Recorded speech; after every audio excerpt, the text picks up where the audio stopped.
할렐루야.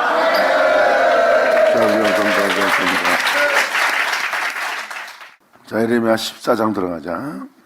이미 예레미야 12장을 통해서 세상 시대적 흐름과 영적인 배경을 조금이나마 가늠할 수 있습니다.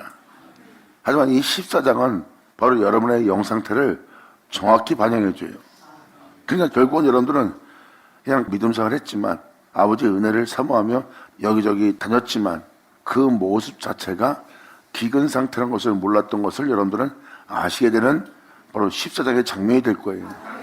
그러한 원인이 거짓된 종들 통해서, 사건 노릇하는 종들 통해서, 복음을 병쾌한 종들 통해서 온 재앙이라는 것을 알 수가 있습니다.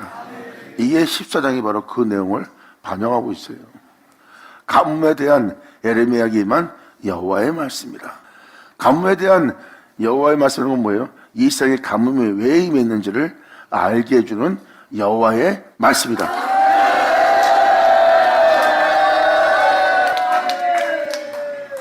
바로 선자의 말씀들은 다 그 내용들이에요. 세상에 왜 이렇게 됐는지를 주님이 알려주는 말씀. 그리고 백성들이 왜 그런 곳에 있는지 하나님이 알려주고, 왜 하나님 백성들이 왜 그러한 영상태에 머물고 있고 그러한 재중에 머물게 되는지를 하나님께서 알려주는 거예요. 너희 재앙을 통해서 하나님이 분노하셨고 그 분노를 통해서 너에게 임한 재앙이 이런 것이다 하고 선자의 말씀을 통해서 하나님 말씀이 밝히 알려주는 거예요. 그래서 여러분들에게 임한 영적 상태, 그리고 교회에서 성령의 역사가 일어나지 않는, 성령의 부역사가 일어나지 않는, 그러므로 심령이 면부름으로 기근에 걸리고 가뭄에 걸린 모든 영혼들의 모습이 우연이 아니라 하나님께서 행하신 역사라는 것을 우리에게 알려주는 거예요. 이것이 바로 선자의 말씀입니다. 그래서 지금도 가뭄에 대해서 왜 가뭄이 임했는지를 설명해 주는 말씀이에요. 그러므로 여러분들이 지금 심령이 메모리고 이 기도원 가고 저 기도원 가도 은혜를 제대로 받지 못하고 아버지 은혜 속에서 심령을 채우지 못하는 영상태가 되었다면 그것이 원인이 어디 있는지를 설명해 주는 게 바로 지금 예레미야 14장이고 이사야 서신도 마찬가지고 예레미야 서신도 에스겔도 다 마찬가지예요. 이렇게 이 시대의 영적인 모습에 대해서 반영해 주는 게 바로 선자의 말씀입니다. 그 선자의 말씀 빛을 비춰 말씀대로 이루었음을 알게 하고, 이루었음을 알게 하는 그때가 바로 오늘날에 하여 그날의 그 역사가 이러한 역사고. 그러므로 가뭄에 대하여 예레미야에게 임한 여호와의 말씀이라. 유다가 슬퍼하며 예수를 믿는 자들이에요. 유다는 그리스도를 출생시킬 곳입니다. 진리를 소유할 자고 진리를 자신 안에 서게 할, 복음을 받아들일 그리스도인들의 모습이에요. 유다가 슬퍼하고 있어요. 그리고 성문에 무리가 곤비하여, 성문은 여러분이 눈으로 보고 판단하는 모든 세계입니다. 그게 바로 여러분들의 성문이에요. 근데 여러분의 성문이 곤비합니다. 그러니까 여러분의 신앙생활이, 여러분의 믿음생활이 곤비한 상태예요. 피곤하고 힘든 상태입니다. 왜? 가뭄이 든 신앙생활을 하고 있으니까. 이것이 바로 유다가 슬퍼하며 성문에 무리가 곤비하여 땅에 앉아 애통을 하니 예루살렘의 부르짐이 위에 오르기 시작합니다. 이것이 바로 가뭄으로 말미암아 임한 재앙이란 것입니다. 지금 이 2절만 읽어도 지금 현재 믿음의 신앙인들 보세요. 그들이 왜 이산저산 다니며 여기저기 다니며 물을 길러 다닐까요? 자신의 영을 심을 얻지 못해서 또 하나님의 은혜를 받으려고 부흥사를 찾아다니고 기도를 찾아다니며 자기 마음을 풍요롭게 하려고 왜 여기저기 헤매고 다닐까요? 그들에게 가뭄이 있기 때문입니다. 그래서 성문은 항상 곤비한 거예요. 상대방을 보느라고 피곤한 거예요. 상대방을 판단하고 피곤하고, 상대방을 정죄하느라고 피곤하고, 정죄하기 싫은데도 정죄하고, 오만한 자를 안고 싶지 않은데 오만한 자를 안고, 상대방에 대해서 부정한 생각을 들게끔, 모든 환경을 부정하게 보게끔 그런 성문에 앉아서 그 무리가 있으니 곤비할 수밖에 없죠. 자신의 삶을 자신의 성문에 앉아 그 무리가 그 성문에서 곤비한 거야. 세상을 봄으로, 자신의 봄으로, 주의를 봄으로 말미암아 곤비한 영상태. 왜? 바라보는 시야가 자기를 피곤케 할 것뿐이거든. 뭐 하나 모든 게 좋게 보이지 않는 거예요. 그래서 성문의 무리가 곤비한 모습이에요. 양들이 이산저산 다니는 거예요. 만족을 못 느끼니까, 목마름을 채울 수 없으니까. 영혼의 목마름은 하나님밖에 못 줘요. 그러니까 사람들이 힘들고 지치니까 이 기도원 저 기도원, 어디에 부흥 집회가 있다면 거기 가는 거야. 은혜 받으려고. 영혼이 곤비하니까. 그리고 그들이 은혜 받았다 생각하고 은혜 받았지만 바로 나가자마자 은혜가 뺏겨요. 왜? 그들의 성문은 보는 것 자체를 피곤하게 만들거든. 성문이라는 것은 여러분이 보는 시야, 여러분이 뱉는 언어, 그리고 여러분이 판단하는 판단이에요. 이게 성문이에요. 이 성문에 여러분들은 파수꾼을 세워놓잖아요. 부정하면 받아들이지 않고 좋은 받아들이는. 근데 그 성을 지키고자 하는 파수꾼의 경영도 허사한 거예요. 그 파수꾼이 깨어있으면 뭐예요? 적들이 침노하는데 아직도. 그러니까 그런 내용이 바로 성문이라는 표현입니다. 근데 그들이 거기서 보는 시야로 모든 게 피곤한 거예요. 그러니까 아무리 은혜 받아도 그들은 곤비한 상태가 됩니다. 그래서 땅은 거기 앉아 애통해하는 거예요. 그러한 장소에 앉아있는 모습이에요. 이게 바로 영혼의 모습을 보여주는 거예요. 가뭄이 들어서 그 영혼이 곤비하여. 물이라는 건 뭐예요? 거의 다 믿는 사람들의 모습이에요. 믿고 그들의 신앙생활 하지만 그 무리가 성문에 있어 곤비하다는 거야. 그 곤비한 삶 속에 앉아서 신앙생활하는 거야. 앉아있다는 것은 그들의 영상태를 표현해 주는 거예요. 그런 것에 머물며 있으니까 애통해할 수밖에 없죠. 그러므로 땅에 앉아 애통하니 예루살렘의 부르짐이 위에 하늘에 오르기 시작합니다. 그들의 고욕성 아래 시달려서 하나님께 부르짐이 상달되는 모습이에요. 하나님이 그 영혼들을 보고 불쌍히 여길 수밖에 없게끔 그들의 환경은 처절한 거예요. 곤비하고 지치고 피곤하고. 그러한 영상태에 머물고 있는 그들의 애통함이 하늘에 상달되어 하나님이 그들을 불쌍히 여김으로 말미암아 자신이 말씀하셨던 그 언약을 기억하사. 아멘.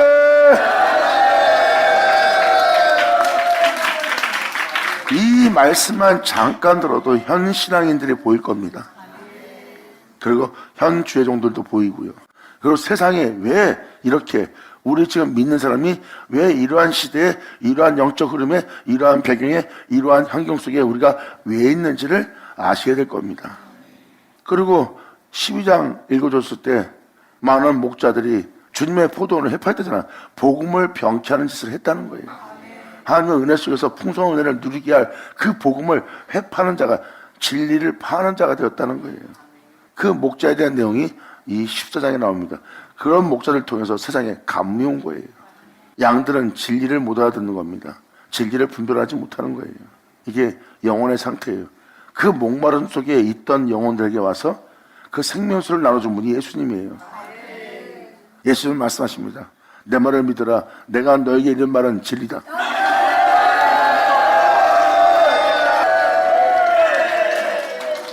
그래서 주님은 심령이 가난한 자들아 너희가 복되오다.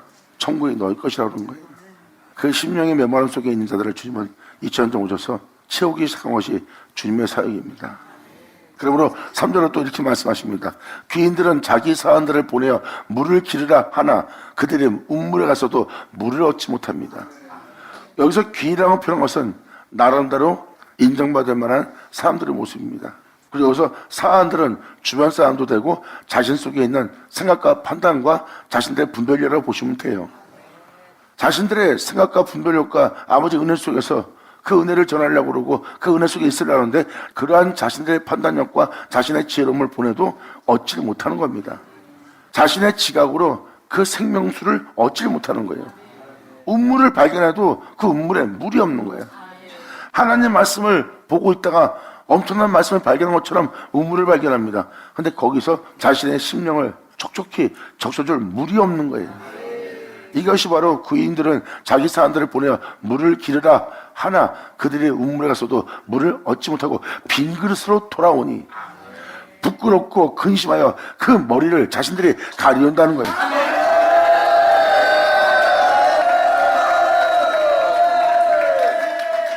성경책은 우물이에요. 근데 거기서 물을 기르지를 못하는 거예요.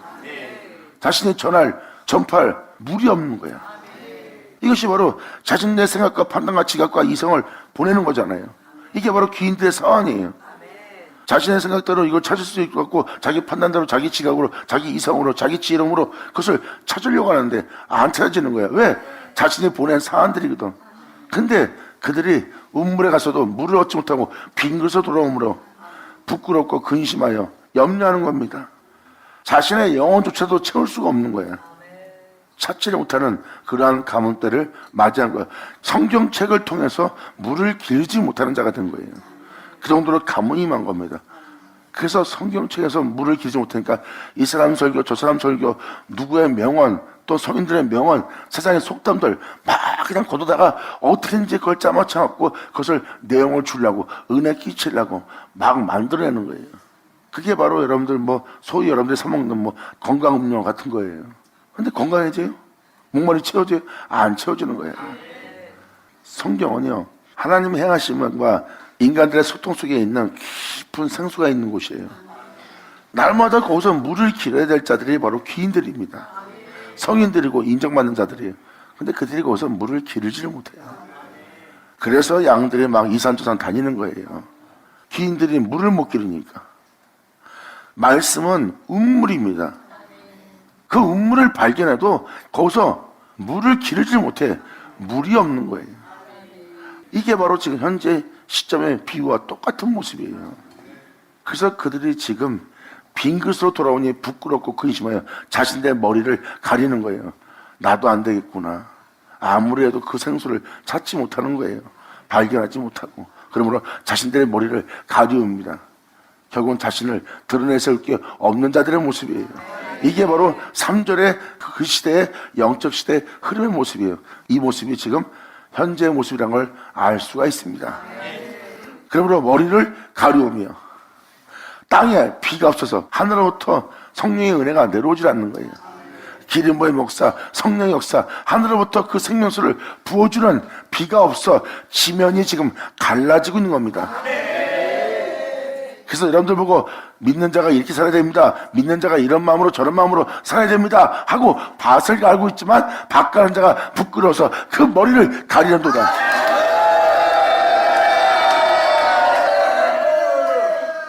주의 종들이 바른 길로 인도하고 올바른 길로 인도하고 믿음의 사람들로서 단정케 하며 믿음 생활을 하지만 그들이 오히려 그게 안 되는 거예요. 말씀을 전하고 그 말씀대로 살아야 될 은혜를 보려고 밭을 가는 자의 모습이에요. 말씀을 전하고 나면 그들이 그 은혜를 믿고 행하는 모습을 보고 그 은혜에 따라 열매를 맺는 모습을 봐야 되는데 그게 바로 밭 가는 자의 모습이야. 근데 밭 가는 자가 부끄러워 그 머리를 가리웁니다. 하늘로부터 그 은혜의 비를 자기가 맞질 않고 있으니까. 그래서 밭 가는 자들이 은혜를 전해놓고 왜 그렇게 안 사십니까? 말 못하는 거예요. 자신 또한 그 은혜의 말씀대로 살지 못하고 있거든.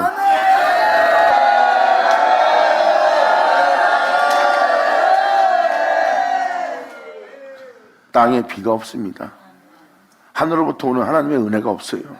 여러분들의 마음을 위로하고 여러분의 영혼을 적실만한 그 은혜가 하늘로부터 임하지 않고 있습니다. 그 비가 없으므로 지면이 갈라져 밭 가는 자가 부끄러워 그 머리를 가리고 있는 시대예요. 그러므로 들에 암쌌으면 새끼를 낳아도 풀이 없으므로 내어버립니다. 자신이 주님을 전도하여 교회에 나오게 하거나 전도해요. 또 자신들이 그를 이끌고 인도하는 자가 되었지만 내어버리는 상태가 됩니다. 그들을 더 이상 붙들어줄 수 있는, 그들을 더 지켜줄 수 있는, 그들을 하나님 은혜 속에 있게 할 수 있는 그 은혜가 그 풀이 없는 거예요. 그러므로 여기서 들에 암쌌으면 새끼를 낳아도 이건 뭐예요? 전도한 자들이 다시 그들을 주를 믿게 하고 교회를 끌어들이고 모든 것을 하는 자의 모습이 들에 암쌌음이 새끼를 낳은 자의 모습이에요. 이것이 영적으로 봐야 됩니다. 여러분이 낳아야지만 여러분이 낳은 새끼가 아니에요. 여러분이 전도하고 나면 여러분을 통해서 주를 알게 된 자 아니에요. 이게 바로 영적으로 낳은 자의 모습이에요. 근데 더 이상 그들을 인도하거나 이끌지 못하고 전도하고 나서 손 떼는 겁니다. 왜? 풀이 없으므로. 그것을 품고 유리해주고 이끌어줄 그 은혜가 자신 속에 남아있지 않는 거예요. 그래서 들의 암사슴이라고 표현하는 거예요. 성경적 암사슴이 아닙니다. 교회 내에 있는 주님의 은혜 속에 있는 암사슴이 아니에요. 들의 암사슴입니다. 육적으로 머물고 있는 세상에 있는 들의 암사슴이에요. 주님의 진리 안에 생명 안에 거하는 암사슴의 모습이 아닙니다. 들에 있는 암사슴의 모습의 새끼죠.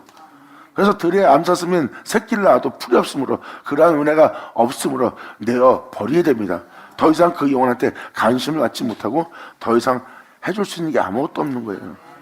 그가 반발하거나 뭐하면 더 이상 그 영혼한테 관심을 갖지 못하고 더 이상 예수를 전할 수 없고 그 예수님의 은혜에 붙들을 수 있는 능력과 은혜가 여러분 땅에 머물고 있지 않는 거예요. 왜? 그러한 풀이 없으므로. 이들은 바다 끝까지 가서 양을 취하면 지옥 백성이 되게 하는 자예요. 한 영혼이 온천보다 귀한데 그것을 품지 못합니다. 그냥 지옥 백성이 되게 하는 거예요. 전도받아 교회 갔으나 그들 통해서 실망을 하는 거예요. 풀이 없으므로 내어버리는 영혼들의 모습이에요. 그들은 예수를 믿고 후회합니다. 그들의 환경과 그들의 여건과 그들의 모습 보고 실망하고 교회를 안 나가는 거예요. 왜? 그들의 모습 자체가 풀이 없으므로 내어버린 영혼의 모습이에요. 그 영혼이 교회에 대해서 또 믿는 사람들 통해서 환멸을 느끼고 있는데도 그걸 사람들이 못 알아보는 거야. 그걸 알아볼 수 있는 은혜도 없기 때문에. 하고 그들의 행실 자체가 그 새끼들을 내어버리는 자들의 모습이에요. 이게 무언으로 사람들을 다 버리는 모습입니다. 그럴 때 행실 하나가 그 새끼들이 교회에 있다가도 다 나가버리는 모습이에요. 여러분이 쫓아내서 내어버리는 게 아니에요. 여러분 행실이 전도해놓고 관심 갖지 않고 품지 않는 여러분의 모습 자체가 그냥 내어 던져버리는 자의 모습이에요. 왜? 그러한 영상태에 머무는 것은 그들에게 그러한 은혜의 복음과 그러한 은혜의 행실들이 그 은혜가 하나도 남아있지 않다는 거예요. 그래서 풀이 없으므로 이게 바로 현 시대의 영혼의 실태입니다. 지금 현재 신앙인들의 실태고요. 지금도 여러분들이 같이 믿고 형제이면서 지금도 같이 교회 생활하면서 웃으면서 지내요. 그런데 무슨 일만 생기면 그들한테 더 이상 자기가 힘을 실어줄 수 없는 자신을 발견할 겁니다. 네가 힘들어도 내가 너를 도울 수 없어. 왜? 내 코가 석자니까. 이렇게 풀이 없으므로 상대방을 내어 던지는 역할을 하는 자가 되는 거예요. 한 영혼이 온천보다 귀하여 자기 목숨을 버려가면서까지 그 양을 보호하거나 양축하거나 이끌어줄 수 있는 것이 자신한테 남아있지 않는 거예요. 왜? 자기 자신도 자기 자신을 챙겨야 될 상황에 머물렀기 때문에. 하늘에서 오는 은혜가 없으므로 그들은 자신을 돌아오며 자신을 챙겨야 될 영적 존재가 된 거예요. 이것이 바로 하늘의 비가 없으므로 지면이 갈라져 이제는 자신의 갈급함을 채우기만을 급급한 자들이에요.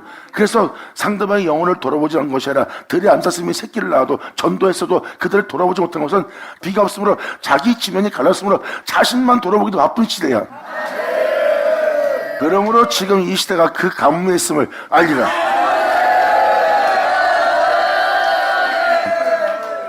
그러므로 다음 줄로 한눈에 그것이 어떤 현상이고 어떤 일인지를 표현합니다. 6절로 들나귀들은 자산 위에 서서 실랑같이 여우같이 헐떡이며 풀이 없으므로 눈이 아득하여 한도다. 이것이 바로 사람들은 이렇게 눈이 아득한 상태가 됩니다. 이제 신앙생활에 믿음 생활에 지치고 피곤한 거예요. 힘든 거예요. 이제 주의 종들이 어떻게 하라, 전도한 사람들 오면 이렇게 해라. 근데 그게 힘이 안 생기는 거야. 더 이상 그들을 이렇게 해줄 수 있는, 토스해줄 수 있는 그런 게 머물러 있지 않는 거야. 그게 막 풀이 없는 모습이에요. 왜? 자기 자신부터가 소진되어서 자기 자신부터가 갈급하기 때문에. 그들을 대하는 것은 형식적이고 그들이 왔음을 반가워하는 모습일 뿐이지 그 웃음 뒤에는 자신부터가 갈급한 거예요.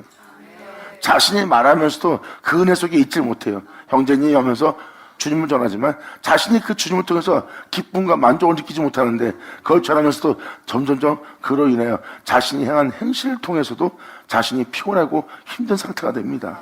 그래서 들나귀들은 자산 위에서 실랑같이 헐떡이는 거예요. 들나귀는 바로 여러분이 예수를 태울 육신의 정욕을 제하며 몸의 행실을 죽이는 나귀가 돼야 돼요. 이걸 나귀라고 표현합니다. 예수님이 탈 자들. 짐승이 신랑이신 예수님을 등에 태웁니다. 예수를 등에 태운다는 것은 영적인 길을 걷는 거예요. 짐승이 주님이 가시는 길을 가려고 짐승이 예수님을 태우고 가는 거예요. 태우고 가려면 짐승이 자신이 하던 짓을 할 수 있어요, 없어요? 그러니까 육신을 제어하고 몸의 행실을 죽이는 자들의 모습이죠.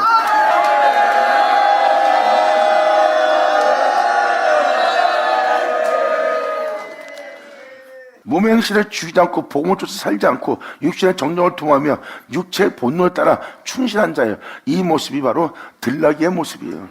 그러므로 그들 등에 진리를 태울 수가 없어요. 오히려 그들한테는 여우가 있습니다. 실랑이 있는 거예요. 하고 실랑처럼 그 실랑의 짐승처럼 네가 헐떡이며 네가 그 은혜 속에서 걸을 그 풀이 없으므로 눈이 아득하여 하는 모습이라는 거예요. 그러니까 결국 우리의 영적 모습은 짐승의 형상을 지녔대. 그 짐승의 형상도 들나귀의 짐승의 형상이고 신랑 같은 모습으로서 헐떡이는 피곤한 삶 속에서 살고 있는 그들의 영을 보고 반영해주는 주님의 말씀입니다.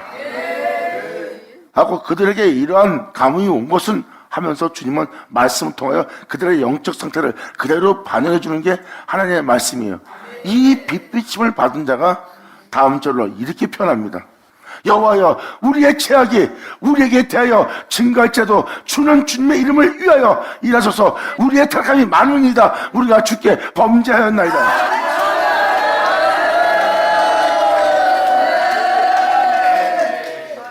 이러한 영상태가 바로 우리가 죄 중에, 죄악 중에 살고 있다는 것을 표현하고 있습니다. 이것은 여러분이 그냥 일반적인 감무로 볼지 모르지만 이것이 다 죄악으로 비롯된 것이라는 것을 표현해주고 있어요. 이러한 감문이 이 땅에 온 것은 육신의 정욕을 도모하고 육체를 따라 살기에 하나님이 더러움에 내버려 두사 대적선에 붙여놓으므로 그 영혼이 하늘로부터 은혜를 더 이상 영향 못 받는 거예요. 왜? 하늘로부터 오는 은혜는 여러분이 하늘 영광에 오를 수 있도록 하늘을 위해서 하나님의 은혜의 비를 내리거든요. 그래서 그들은 그 은혜의 비를 맞으면 맞을수록 죄악을 벗어나고 그 은혜의 비를 맞으면 맞을수록 영혼은 풍성해져 갖고 죄악으로부터 멀어지면서 하나님의 거룩함으로 가까워지게 하는 것이 하늘로부터 내려오는 복음의 은혜예요. 그래서 하나님의 은혜의 비를 맞으면 맞을수록 사람은 더욱더 겸손해지고 온전해지고 의로워지고 깨끗해지고 사람들은 점점점 사람을 대하는 모습이 아름다워지는 거예요. 그런데 그들의 육신의 정욕을 도모함으로 진리에 따르라고 하지 않는 그 영혼들에게 하나님은 더 이상 비를 내릴 수 있어요? 더 이상 그 복음의 은혜를 내리지 못합니다. 왜? 의로운 길로 거룩한 길로 가지 않으려고 하는데 주님이 어떻게 그 은혜의 비를 내릴 수 있어요? 그러므로 내리지 않으므로 그들은 그 짐승처럼 헐떡이는 존재가 된 거예요. 왜? 더러면 내버려 두사 대조선에 붙여놨기 때문에. 결국은 그들은 예수님을 태울 나귀가 아니라 들나귀가 되고 주님을 전도하여 주님의 은혜 속에서 많은 영혼이 주께 돌아오게 해야 되는데 오히려 그들은 들의 암사슴이 되어 전도하여 은혜로운 자들을 불러들여도 풀이 없으므로 그들을 내어 던져버리는 자야가 되는 거예요. 전도해놓고도 관심이 없어요. 왜? 자신이 헐떡이고 있으니까. 우리가 이렇게 된 것은 바로 우리의 죄악으로 인한 것을 지금 7절로 표현합니다. 여호와여, 우리의 죄악이 우리에 대하여 지금 증거하고 나이다.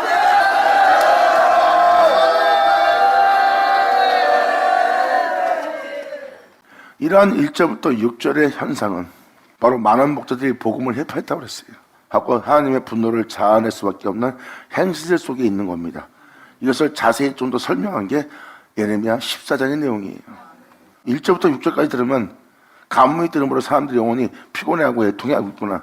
그런데 실제로 그 모든 것이 임한 것은 하나님으로부터 인하여 임한 것이고, 그래서 그 영혼들은 그렇게 기근 속에 가뭄 속에 머물게 되었고, 그리고 그 가뭄도 고통스러운데 거기다 주님의 칼까지 맞으니까 날마다 고통스러운 삶을 나날이 보내는 영혼의 모습이에요.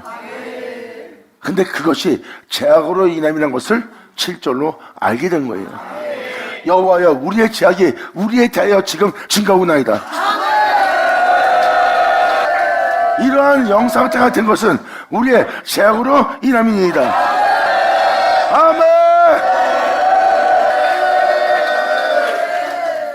사람은 주를 믿고 복음을 접하고 나면 이 세상 사람들의 세계에서 벗어나 영적인 산에 오르는 거룩한 존재가 되는 의로운 길로 갈 수 있도록 영의 산으로 올라가야 되는 겁니다. 그 은혜에 따라 그 산에 올라오자 한다면 하늘에서 은혜의 비를 내려요. 그 심령을 적셔서 더욱더 그 심령이 풍성해짐으로 더욱더 의로워질 수 있도록, 더욱더 거룩해질 수 있도록, 더욱더 온전할 수 있도록 하나님은 그들에게 은혜를 부어줍니다. 그런데 그들이 그 은혜를 내리지 못하도록 선택한 겁니다. 그 은혜로운 비를 계속 내리게 할 주님의 포도원을 해판 많은 목자가 나왔어요. 그리고 사람들은 그들을 또 동조해주는 성도가 되었고요. 그러므로 속경이 속경을 인도함으로 둘 다 구덩이에 빠져버린 겁니다. 그리고 자신들의 자유의지가 선택한 선택이기 때문에 그들은 그러한 죄악 중에 머물고 자신의 영혼의 상태가 하늘로부터 그 은혜의 비를 내리지 못하게 하는 영상태가 되었으니 거룩한 길을 가고자 한다면 하나님의 하늘의 은혜 비를 왜 안 내립니까? 나마다 거룩한 길을 가고자 한다면 그 영혼이 지치지 않고 피곤치 않고 곤비치 않고 계속 의로운 길을 갈 수 있도록 더욱더 품고 더욱더 안아주고 싸매주고 문자를 용서하고 허물도 품며 끊임없이 거룩한 길로 의로운 길로 사랑의 길로 갈 수 있도록 하나님은 계속 그 영혼에게 그 은혜를 공급하게 돼 있어요. 그것이 기름 부음이며 하늘부터 내려오는 은혜로운 의의 비입니다. 영혼을 적시어 모든 자가 용서되고 모든 자를 사랑할 수밖에 없고 남들은 정잘자도 그들을 용서하며 더욱더 사랑하며 더욱더 그들을 올바른 길을 인도하기 위해서 지치고 피우지 않도록 하나님은 끊임없이 의로운 길을 걸어가도록 그 은혜의 비를 그 봉을 통하여 그 영혼을 적시기 위해서 내리게 돼 있어요. 근데 여러분 바로 거짓된 목자와 그릇된 양들이 자기 육체의 욕심에 탐욕에 정욕을 도모하고자 그들이 어떤 선택을 한 거예요. 그래서 하늘로부터 거룩한 길을 거르게 할 하나님의 은혜로운 비가 그 땅을 적시지 못한 겁니다. 그것은 여러분이 주님이 원치 않는 것을 선택해서 여러분한테 온 현상이에요. 그 은혜의 비가 하늘로부터 계속 공급받아 거룩한 길을 걸어야 될 여러분의 영혼 속에 그 은혜의 비가 그치는 거죠. 왜? 하나님이 원하는 길을 가지 않고 주님의 뜻대로 살지 않고 본능에 따라 충실한 자가 되었고 정령을 도모한 자가 되고 서리사하고 좀 자가 됐고 무슨 먹고 입을까 무엇일까 염려하며 세상 사람들처럼 경계하며 싸우며 다투며 짐승 형상을 쫓아 살아가는 모습이 되었으니 하나님이 더러면 내부터 대적의 손에 붙여 그 은혜의 비가 그치게 할 수밖에 없는 거죠. 그래서 그 영혼들은 더 이상 그 복음의 길을 가지 못하는 거예요. 그러므로 하늘로부터는 그 은혜의 공급이 끊어졌고요. 그 끊어지게 한 여러분들의 모습을 보세요. 바로 죄악으로 인합니다.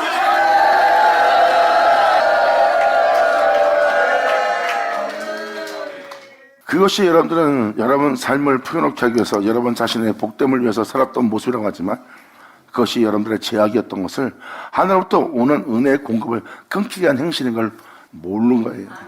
이제 주님은 그것을 밝힙니다. 그래서 7절로 여호와여 우리의 죄악이 우리에 대하여 지금 증거하고 있나이다. 내 영혼에게 이러한 현상이, 이러한 영적 현상이, 이러한 배경이, 이러한 여건이, 이러한 환경이 내가 그러고 슬퍼하며 애통의 자리에 앉아서 내 영혼의 핏장을 보고 있는 내 모습 자체가 내가 죄 중에 있다는 것을 증거하고 있는 증거의 모습이나이다. 하지만 내가 이 죄악을 보고 있지만 내 몸은 그 죄를 증거하고 있지만 내 영혼은 그러한 타락 속에 있지만 주는 주님의 이름을 위하여 이래소서 우리의 타락함이 많으니이다. 우리가 주께 범죄했나이다. 여전해야죠.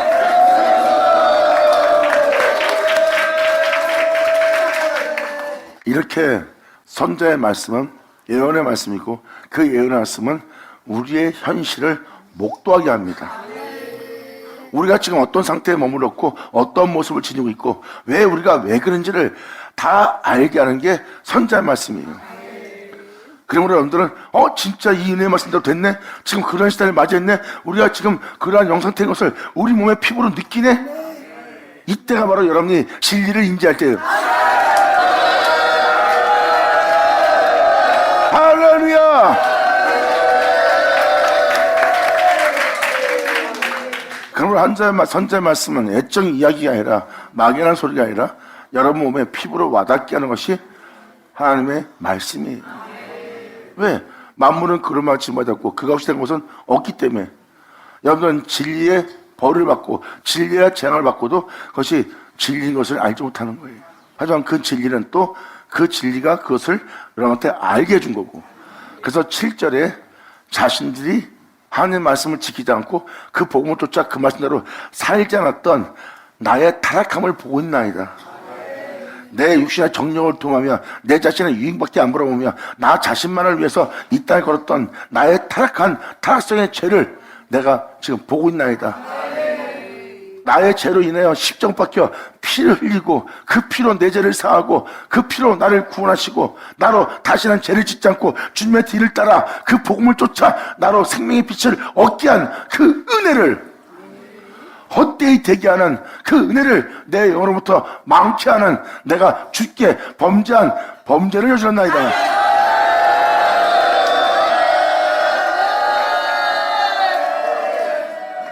그래서 자기의 타락성도 발견하고 그 타락성도 나 타락했습니다 이 정도가 아니에요. 많은 타락성을 발견합니다. 이런 저런 모든 타락한 많은 타락성을 보는 거예요. 그리고 지금 이 구절의 표현은, 마지막 구절의 표현은 뭐라고 표현했습니까? 우리가 주께 범죄하였나이다. 주님의 피 흘림을, 주님의 구원을, 그 십자가를 내가 헛되이 되게 했나이다.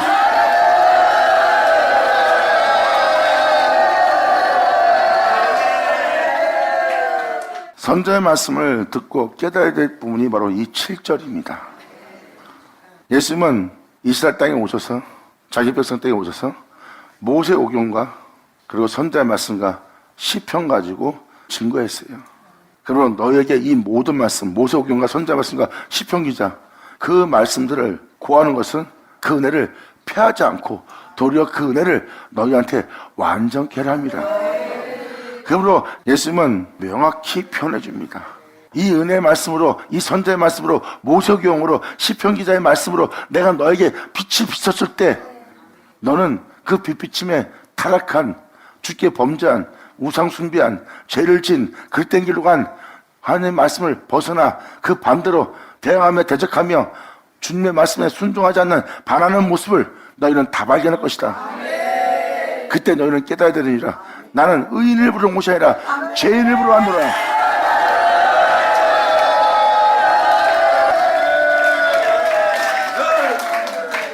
그래서 사마리아 여인은 그가 오시면 우리에게 이 모든 것을 구하리이다. 우리가 무엇을 잘못했으며 무슨 그릇된 곳에 있으며 내 영혼이 왜 이렇게 곤비하고 내 영혼이 이렇게 고통스럽고 내 영혼이 왜 슬퍼하며 내가 왜 이렇게 살았는지를 그가 오시면 우리에게 그 모든 것을 구하리이다. 내가 어떤 행실로서 우리가 살았는지 왜 그런지를 그가 와서 우리에게 그 모든 것을 구하리이다.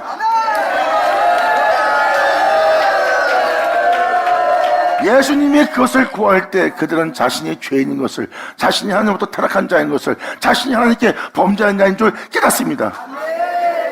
그래서 주님 말씀하십니다. 이 빛비침에 의로운 자 하나도 없나니. 그래서 하나님이 역사하는 그날에 의인은 하나도 없다는 거예요. 하나님이 역사하시는 말씀에, 선자로 역사하는 아버지 말씀에 이 세상에 의인은 없습니다. 이 말씀에 주님은 의인 속에 있는 모든 죄도 잡아내는 말씀이에요. 선자의 말씀은 의인 속에 있는, 태양 속에 있는 어둠도 잡아내는, 죄악을 잡아내는 하나님의 말씀이에요. 그 말씀에 의인은 하나도 없습니다. 그런데 자신이 의인이라고 하는 자는 구원을 하면 얻지 못해요. 그러므로 그 모든 말씀으로 구하고 있는 모든 죄악을, 그 타락성을, 그들의 범죄함을 다 잡아낼 그 말씀을 구한 예수님은 표현합니다. 나는 죄인을 부르러 왔지 의인을 부르러 온 것이 아니라. 반을 찾아.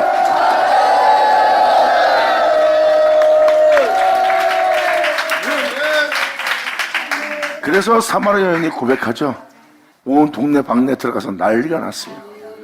내가 무엇을 하며 무엇을 얻으며 내가 어떤 남편 속에 있으며 어떤 행실 속에 살았는지 나에 대해서 다 알고 있는 자가 있다. 나의 행실에 대해서, 나도 몰랐던 행실에 대해서 다 알고 있는 나의 행실을 알고 있는 자가 있는데 이는 선자가 아니냐.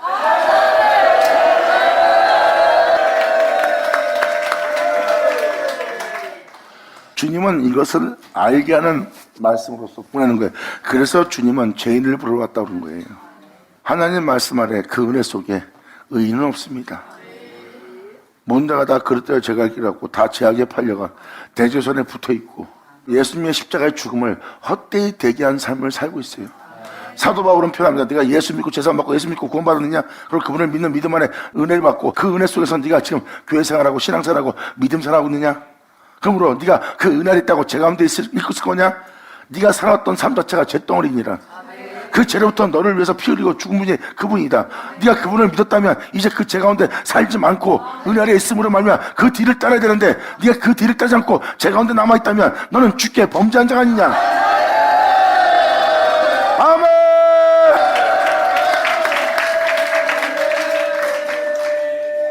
그래서 사도 바울이 표현하잖아요. 우리가 은혜 아래 있다고 죄 가운데 있으리요? 그럴 수는 없느니라.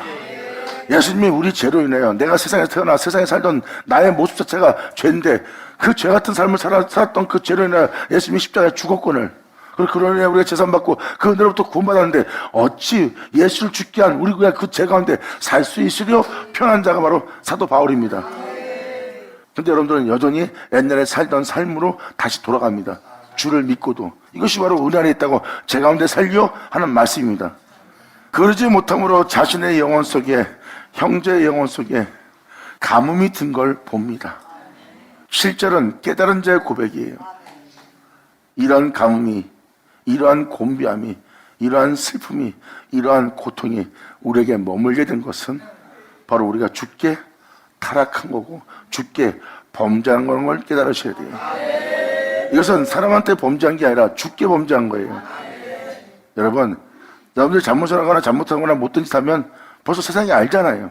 그건 남한테 피해를 준 거예요. 근데 우리는 남한테 피해 준 적이 없어. 근데 우리가 회개하고 있어. 왜? 우리가 남한테 피해를 주거나 남의 것을 훔치거나 강도짓한 모습이기 때문에 회개하는 것이 아니라 우리 자체가 그분의 은혜를, 그분의 십자가의 죽음을 헛되이 대기한 그분을 향한 범죄와 죄 때문에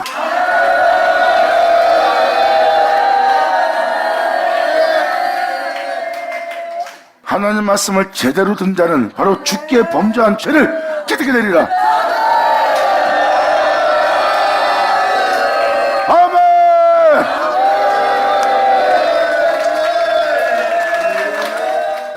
선자의 말씀은 이러한 모든 죄악을 발견하고 주께 범죄함과 하나님으로부터 타락된 모든 죄성을 발견합니다. 그리고 예수님은 그 죄 가운데 있는 그 죄의 종의 모습으로 왔고요. 그래서 아버지의 말씀에 빛을 받아 그 모든 죄악을 떠나고 아버지의 거룩한 명을 쫓아 행한 분이 예수님이에요. 그래서 여러분들도 지금도 내가 진짜 그러한 죄를 저질렀네, 내가 정말 이 말씀대로 내가 그런 그릇됨 속에 있었네, 내가 이렇게 주님께 많은 타락을 저지르며 내가 주님께 범죄한 모습이네, 이 모든 죄 내가 회개합니다. 그리고 회개한 이 모든 죄로부터 내가 돌이키고 아버지께서 명하신 그 거룩한 말씀을 따라, 그 거룩한 명을 따라, 그 가르침을 따라 내가 이해하고 행동하려고 하다 보니 이는 그 길을 쫓을 내 몸에 나타날 내 주 예수가 아닌가.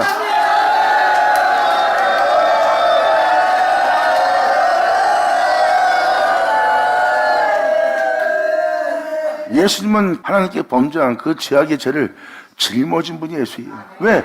예수님이 진노하시는 죄의 종의 형체로 그 죄의 몸으로 오신 분이 예수님이기 때문에. 아담은 하나님이 자신의 형상 땅에 모형다 만들고 생기일부로 넣어 아담을 창조했어요. 그런데 아담은 하나님의 은혜를 헛되이 대도록 자신을 창조한, 영원한 형상으로 창조한 그분께 범죄한 모습으로 타락돼 버린 거예요. 그러므로 아담의 행동은 타락의 모습이고 하나님이 자신을 내어주어 자신으로 만들었는데 그에게 범죄한 거예요. 예수님이 우리의 죄 때문에 십자가에 죽었어요. 그런데 그를 믿고도 그를 죽게 한, 그를 피 흘리게 한 죄 속에 우리가 남아있다는 것은 아담이 바로 하나님이 지으신 그 구원을 주신 그 은혜를 받아놓고도 그분께 범죄한 죄가 되는 거예요.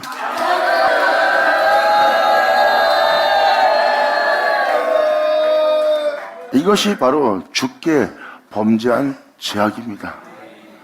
말씀을 제대로 듣는 자는 이렇게 주께 범죄한 죄악을 깨닫게 될 거예요. 예수님이 우리의 죄 때문에 십자가에 달렸어요. 그리고 자신의 이름을 내어주어 구원받게 했어요. 근데 그 구원을 헛되게 하는 삶을 삽니다. 다시 무엇을 먹까 입을까 마실까요? 세상 사람들과 똑같이 축복을 바라며 사는 존재가 되어 여전히 자신의 교만과 오만과 죄 가운데 또한 주님의 진리를 쫓지 않고 악한 꾀를 쫓는 자가 됐어요. 그 은혜를 받고도, 그 구원을 받고도 그 은혜 속에서 살지 않는다는 것은 주께 범죄한 자의 모습이에요. 우리가 세상 사람들한테 잘못을 한 죄가 아니라 그분의 은혜를 헛되이 되게 한 것이, 그분의 피 흘림을 헛되이 되게 한 것이, 그분이 나를 창조하기 위해서 자신의 형상대로 모양대로 만들기 위해서 수고했던 그 수고를 헛되이 되게 한 주께 범죄한 죄악입니다. 지금 7절은 그걸 깨달은 거예요. 우리의 타락함이 많고 우리가 주께 범죄를 하나이다. 사도 바울은 은혜를 했다고 죄 가운데 살기요? 그럴 수 없느니라 그랬어요. 우리의 죄 때문에 예수님이 십자가 죽었는데 우리가 어찌 그 죄 가운데 살려? 그럴 수 없느니라. 육체는 그 죄업을 섬기고자, 육체는 정욕을 도모하고자, 육체는 사회생활을 쫓아, 육체는 세상의 유익을 쫓자, 육체는 끊임없이 자존심을 상해하며 세상에서 명예와 명성을 얻어 천망 영광을 얻어 자신을 부욕해 하려고 죄업을 섬기려고 애쓴다는 거예요. 그 제법을 섬기며 제 정욕을 도모하며 육체 정욕을 도모하며 살 수밖에 없는 육체를 입었던 사도 바울은 편합니다. 예수를 십자가에 죽게 한 것을 헛되이 되게 할 육신의 정욕, 육체의 본능인 걸 깨달은 거예요. 이것은 바로 제법을 섬기노라. 그리고 나는 그 은혜를 알기에 그 진리조차 행하고자 나는 날마다 죽노라.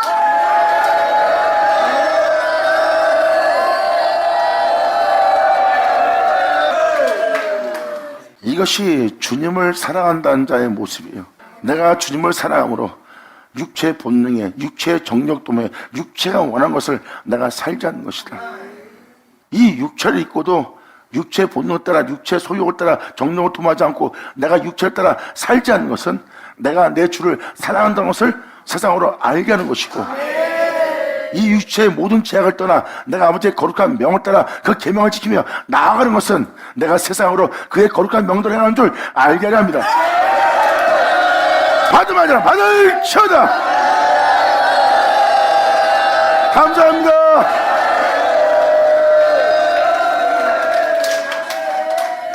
이들이 바로 시온산에 오르는 자들이에요. 주님이 부르신 그 부름의 상을 쫓아 달려가는 자예요. 이들이 바로 세상에서 주 예수를 사랑한 것과 주 예수를 사랑함으로 세상으로 그의 명대로 행한 줄, 그의 계명을 지키다는 줄 알게 할 자들입니다. 이러한 은혜 속에서 주님을 따라 십자가 지고 그 십자가의 도를 행해야 될 우리가 타락하였고, 우리가 주께 범죄하여 주님의 전한 복음을 내 영혼이 헛되이 되게 하였나이다 하고 7절로 깨달은 거예요.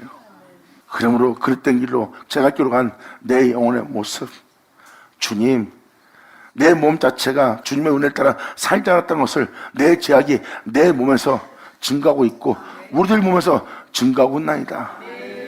주님, 이럴지라도 주님은 주님의 이름을 위해서 일어서서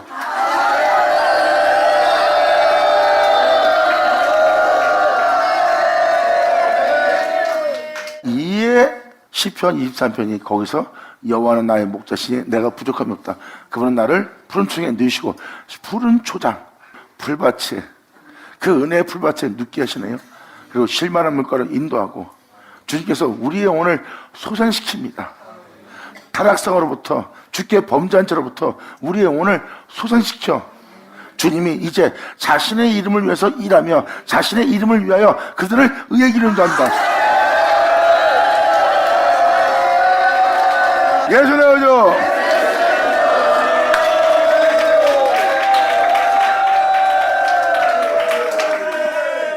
이것이 바로 7절에 영혼이 깨달은 거예요. 주님의 빛비침에 이러한 원인이 어디서부터 왔는지 말씀해 주시는 그 말씀을 경청하고 듣고 그 영혼이 깨달은 겁니다. 그 말씀을 듣고 깨달은 자는 자신의 죄악이 자신을 증가하고 있음을 알게 되었고, 이제 주님은 이 영혼에 그때와 제가 기록한 타락한 주께 범죄한 이 죄인을 용서하시고 불쌍히 여기사 이 영혼의 영원한 목자가 되어서 내 영혼으로 이제 이 생의 모든 제약에서 벗어나 나를 푸른 초장에 누우시고 쉴만한 물가를 인도하시고 주님이 이 영혼을 주님으로 향하여 달려나갈 수 있도록 내 영혼을 소생시켜 주시고 주님의 이름을 위하여 내 영혼을 의의 길로 인도하옵소서.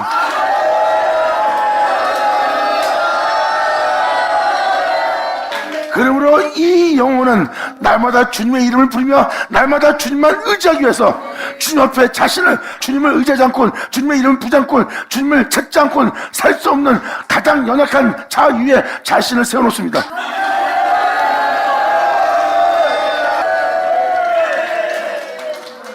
자신감에 힘이 넘쳐서 강함으로 주님의 이름을 부르지 않고 그냥 자신의 경배할 이름으로만, 자신이 경외할 이름으로만, 자신이 높일 이름으로만 불렀던 강한 존재의 강함을 보였던 영혼이 이제는 슬피 울며 애곡하며 애통해하며 부모님의 이름을 부르네요.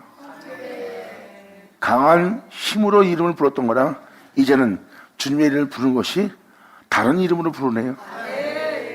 부모님의 이름을 부르며 살려달라고, 도와달라고, 난 역시 주님이 아니면 아무것도 아닌 자입니다. 나의 강함은 다 헛된 것이 아니다.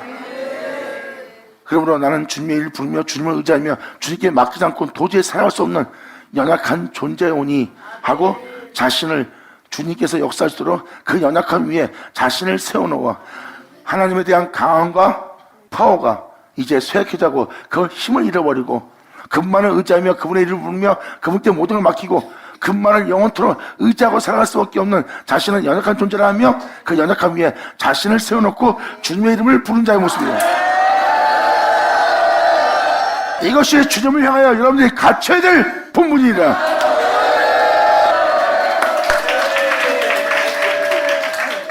그래서 우리가 강하면 강할수록 우리는 약한 자가 되는 거예요. 사도 바울은 그 진리를 깨달은 겁니다. 내가 강했더니 괴물이 되었고 내가 강했더니 주님을 멀리하고 자신이 하나님처럼 된 자신을 발견합니다. 그것도 공의롭지 못한, 공평하지 못한, 거룩하지 못한, 겸손하지 못한, 온전치 못한 하나님의 모습을 지닌 의의 모습을 지었으나 속은 교만과 오만 속에 앉아있는 사탄의 형상인 것을 사도 바울은 깨달은 거예요. 이것은 괴물이나이다. 그리고 그 괴물의 강함 속에서 사도 바울은 모든 걸 내려놓고 난 주님에 의해서 창조되었고 주님이 아니면 나는 아무것도 아니고 주님이 아니면 나는 이 세상에서 결국은 망할 수밖에 없는 나는 가장 연약한 존재입니다 하고 자신을 하나님 앞에 낮춥니다. 자신을 낮추고 나니 사도 바울은 이렇게 표현합니다. 우리의 약함이 곧 강함이다.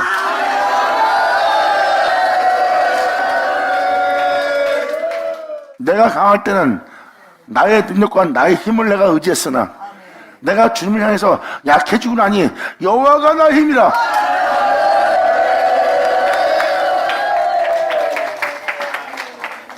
이것이 바로 우리가 깨달아야 될 진실입니다. 선자의 말씀을 들을 때 여러분들은 7절의 고백자가 되어야 돼요. 7절의 고백을 하지 않는다면 여러분들은 선자의 말씀을 지금 제대로 경청하지 않고 있다는 겁니다.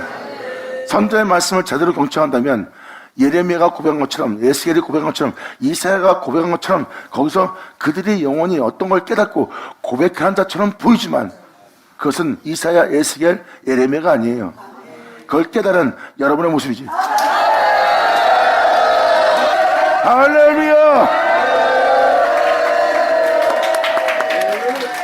그러므로 8절 말합니다. 이스라엘의 소망이시여, 우리 영혼의 소망이시여. 우리는 하나님의 말씀에 의해서 새로운 피조물이 되고 그 말씀에서 새로운 피조물이 될 우리의 모습은 그 말씀이 나온 야곱의 모습이고 그리고 그 야곱으로부터 하나님의 은혜를 받아 이스라엘이 하나님한테 일컬음 받을 영혼의 모습이에요. 그러므로 이스라엘의 소망이시여, 곤란할 때에 구원자시여, 어찌하여 이 땅에서 거리하는 자같이 하룻밤을 유숙하는 행같이 하시나이까. 아버지!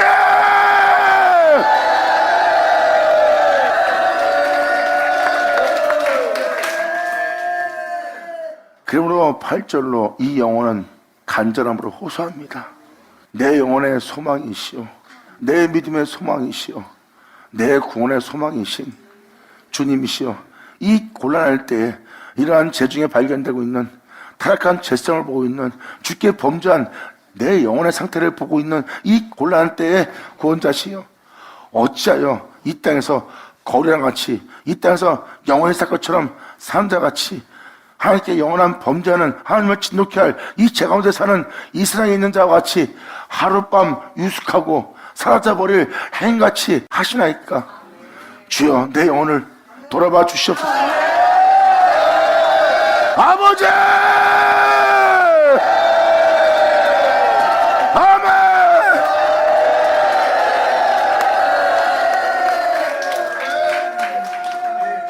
이게 바로 하나님 말씀에 빛비침 받고 깨달은 자들의 고백입니다. 선자의 말씀을 제대로 경청하고 잘 들은 자는 방금 말한 7절 고백, 이 8절 고백을 하게 될 거예요. 그리고 이제 9절로 이 시간을 마치고 다음 시간을 갖겠지만 이 9절은 또 뭘 표현한 자십니까? 그 빛비침을 통해서 아버지의 은혜를 깨닫게 되는 장면입니다. 깨닫게 되었지만 때가 늦어 자신이 그런 은혜를 받지 못했다는 것을 고백하는 장면이 나와요. 바로 아버지의 은혜를 깨달은 거예요. 그게 무슨 은혜인지 한번 봅시다. 그러므로 이스라엘의 소망이시여 곤란 때 구원자이시며 어째 구원자이신 주님이시여 어째 이 땅에서 거류하는 자같이 하룻밤을 유숙하는 행같이 하시나이까. 전 여러분이 이렇게 하나님의 말씀을 경청하여 철저하게 이 은혜를 깨달아 이렇게 고백하는 자가 되어서 죄인을 부러운 주님을 만나는 여러분들이 되기를 간절히 바랍니다.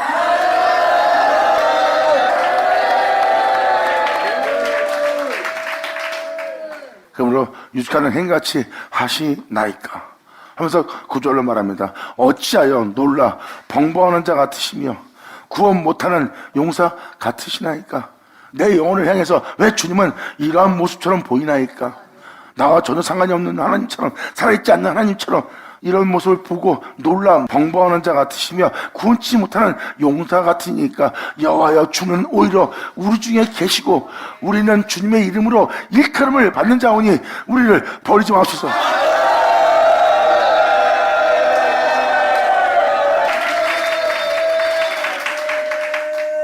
그러면서 이러한 원인이 어디서 비롯됐는지를 쫙 알고 설명하는 부분이 10절부터입니다. 많은 목자가 내 포도원을 해파했다. 그리고 그들이 수고해도 소득을 얻지 못하리라 한 것이 무엇인지를 이제 10절로 설명하는 장면입니다. 우리가 주님의 이름으로 일컫는 자가 되는 거예요. 이 진리를 깨달은 거예요. 하나님은 우리를 하나님의 이름으로 일컫는 자가 되게 하는 겁니다. 그 아들의 형상을 본받아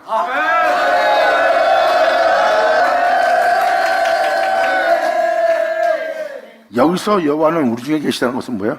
주님은 우리 중에 계셔서 우리를 주님의 이름으로 일컫는 자 되게 하는 주님인 것을 이 영혼이 알게 된 거예요. 주님은 우리 중에 계셔서 우리 하나하나가 아버지의 자녀가 되도록, 천국 백성이 되도록, 그 나라 시민이 되도록, 그 나라 백성이 되도록 하시는 분이 아닙니까? 거기다가 우리를 주님의 이름으로 일컫는 자가 되게 하시는 분이 주님이 하십니까? 그리하오니 우리를 그 은혜로부터 버리지 마옵소서.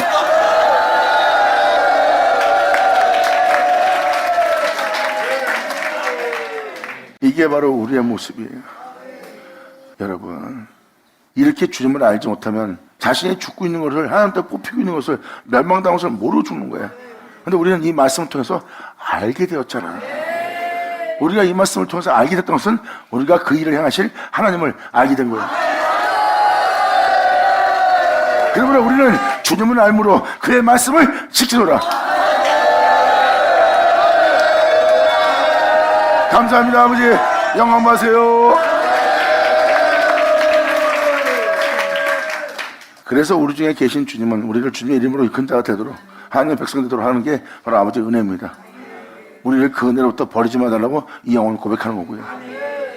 그런데 여러분들은, 여러분의 현실은 우리를 구원치 못할 주님으로 보입니다. 난 맨날 내 죄만 봅니다. 내 타락만 봅니다. 내 한심만 봅니다. 나의 모자만 보고 있습니다.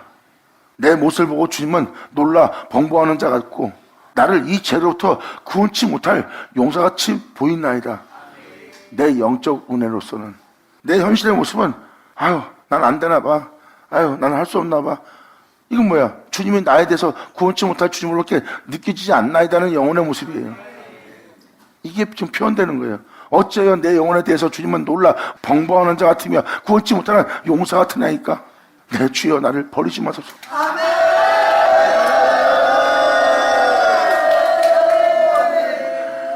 여러분, 한 사람 한 사람이 세상을 행하여 여러분 자신이 주 예수를 사랑한 것과 주 예수를 사랑한 것을 온 세상으로 알게 하고 그 주 예수를 사랑한 것과 그의 명대로 행하는 줄, 그를 사랑함으로 그의 명대로 행하는 줄, 그의 계명을 지킨다는 줄 세상으로 알게 하는 여러분 한 사람 한 사람 되기를 예수로 축복합니다.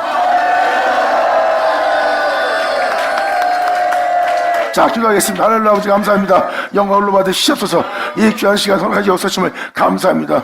진짜 우리 모두가 아버지께 온전히 영광 돌리며 아버지를 경외하며 아버지의 이름을 영원롭게 되게 사랑할 수 있는 우리 모두가 될 수 있도록 주님이시여 우리를 주님만의 새롭다함을 받을 수 있도록 역사하사 말씀하신 모든 말씀이 우리 땅에 하나도 헛되지 않고 다 이루어짐으로 아버지를 영원롭게 할 수 있는 우리 모두 되게 하여 주시옵소서. 진정 주님을 위해서 이 모든 일을 행하시기를 간절히 바라며 우리 주 예수의 이름으로 그럼 나이다.